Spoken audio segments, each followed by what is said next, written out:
دین کے ساتھ ہوا کرتے ہیں۔ یہ اس وقت بھی ہوا کرتا تھا، سراج الدولہ کے پاس 1.25 لاکھ فوج ہوا کرتی تھی، مسلمانوں کے پاس 1.25 لاکھ فوج تھی اور انگریز کے پاس صرف 13,000 فوج تھی، لیکن انگریز جیت گئے مسلمانوں کی بے وفائی کی وجہ سے، خاص طور سے میر جعفر کی بے وفائی کی وجہ سے۔ پھر لڑائی لڑی گئی 1762 میں، پھر لڑائی لڑی گئی 1764 میں، پھر بکسر کی مشہور لڑائی لڑی گئی 1776 میں، پھر اس کے بعد سلطان ٹیپو کے نام سے تم واقف نہیں۔ سلطان ٹیپو نے کہا تھا کہ شیر کی ایک دن کی زندگی چیتا کی 100 سال کی زندگی سے بہتر ہے، اور یہ کہتے ہوئے وہ میدان میں چھلانگ لگائی اور انگریزوں کی آنکھوں میں آنکھیں ڈال کر انگریزوں سے مقابلہ کیا، اور 1799 میں سلطان ٹیپو کو بھی شہید کر دیا گیا۔ جب سلطان ٹیپو کو شہید کیا گیا تھا، انگریزوں کو ہمت نہیں ہو رہی تھی کہ سلطان ٹیپو کی لاش کو اپنے ہاتھ سے ٹچ کریں، وہ ڈر رہے تھے زندگی میں بھی، اور وہی انگریز گھبرا رہے تھے سلطان ٹیپو شہید ہو چکے ہیں، لیکن ان کی لاش کو ٹچ کرنے سے چھونے سے گھبرا رہے تھے کہ انسان زندہ ہو جائے۔ اتنا روب اتنا دبدبا تھا سلطان ٹیپو کا۔ جب سلطان ٹیپو کی شہادت ہوئی، انگریزوں نے چلا چلا کر اعلان کرنا شروع کیا، آج سے یہ بات سمجھ لیجیے، یہ میں لکھ کر کے آیا ہوں۔ انگریزوں نے چلا چلا کر کے شاعر کہنا شروع کیا، خلق خدا کی ہے،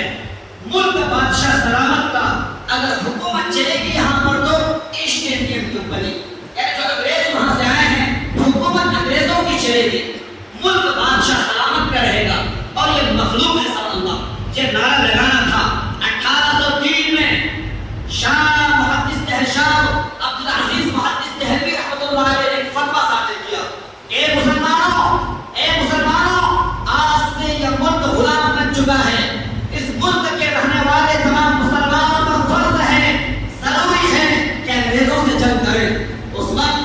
ان کا ایک فتویٰ تھا، وہ فتویٰ نہیں تھا بلکہ ایک آنکھ تھی جو پورے ملک میں بجلی کی طرح پھیل گئی، اور پھر مسلمان نکل پڑے میدان میں۔ 1825 میں شاہ محدث دہلوی کا انتقال ہوتا ہے، ان کے شاگرد رشید سید احمد شہید رحمۃ اللہ علیہ میدان میں نکلتے ہیں، اور ان کے ساتھ میں شاہ محدث دہلوی رحمۃ اللہ علیہ کے بھانجے ہیں شاہ اسماعیل شہید رحمۃ اللہ علیہ، دونوں میدان میں نکلتے ہیں۔ انگریزوں کا مقابلہ ہوتا ہے 1831 میں، یہ دونوں بالاکوٹ کے میدان میں شہید ہو جاتے ہیں۔ پھر 1838 میں صادق-پور جو سرزمین پٹنہ کے علاقہ ہے، جو بلکہ اب پٹنہ میں شامل ہو گیا ہے، صادق-پور کا علاقہ ہے، صادق-پور کے علماء کرام نے مسلمانوں کا مقابلہ کیا، اور یہ لڑائی ہوتی رہی، اور ایک وقت آتا ہے 1857 کی جنگ شروع ہوتی ہے۔ اب غیر مسلم میدان میں آ رہے ہیں، 100 سال تک غیر مسلم میدان میں نہیں تھے مسلمانوں، اور آج اگر جنگ کا تذکرہ ہوتا ہے 1857 کا تذکرہ ہوتا ہے۔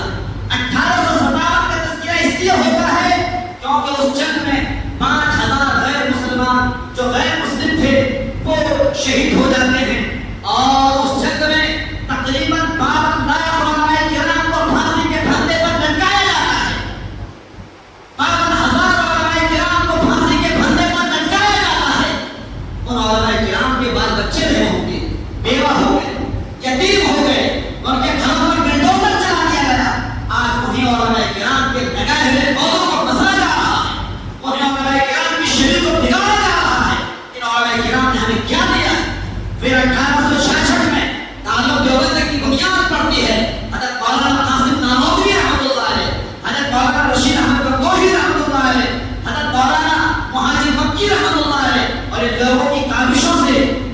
1878 میں ثمرۃ التربیہ کے نام سے مولانا محمود الحسن دیوبندی، جو تعلق دیوبند کے سب سے پہلے طالب علم رہے، مولانا محمود دیوبندی، انہوں نے 1878 میں ثمرۃ التربیہ کے نام سے ایک ایسی تنظیم تیار کی جہاں سے بہادروں کی ٹیم جو سر پر ٹوپی ہو، بدن پر کرتا اور پائجامہ ہو، تیار کیا جائے۔ تو تیار کون ہوتے ہیں؟ مولانا ارشد مدنی کے والد محترم شیخ الاسلام مولانا حسین احمد مدنی، اور اس طرح کے بڑے بڑے علماء کرام تیار ہوئے۔ لیکن افسوس کی بات ہے پھر 1915 میں ثمرۃ التربیہ پر پابندی لگا دی گئی، اور پھر مولانا محمود الحسن دیوبندی رحمۃ اللہ علیہ کو مالٹا کی جیل میں داخل کر دیا گیا. پھر ایک وقت ہوا آتا ہے کہ 1947 میں یہ ملک آزاد ہوا. اے مسلمانوں، 100 سال